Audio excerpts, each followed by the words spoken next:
Face à un vieux traumatisme, absolument chaque personne a sa manière d'avancer, ses mécanismes de défense qui sont tous différents. Et cette question, c'est la toile de fond du premier long métrage du réalisateur japonais Yohige Danzuka, dénommé Des fleurs pour Tokyo. Suite au décès de la mère, la famille Takano implose de l'intérieur et se retrouve séparée dans la mégalopole qu'est Tokyo. Jusqu'à ce que le fils Kodai revoie son père dans le cadre de son travail, en lui livrant des fleurs, oui, comme par hasard. En fait, ce que j'ai beaucoup aimé dans ce film, c'est qu'il sait prendre son temps.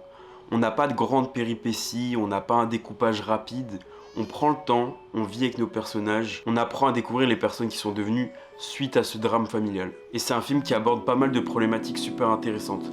La gestion du deuil dans une famille, l'organisation d'une famille, le sacrifice des femmes au sein de leur cocon familial, le coût de l'ambition d'un homme chef de famille dans une famille japonaise, l'urbanisme dans une mégalopole, enfin bref, il y a plein de sujets, c'est super large. Enfin bref, moi c'est un film qui m'a pas mal plu et qui a d'ailleurs eu un certain succès à Cannes. En tout cas, si tu veux pas rater d'autres recommandations, je te conseille de t'abonner. Ciao.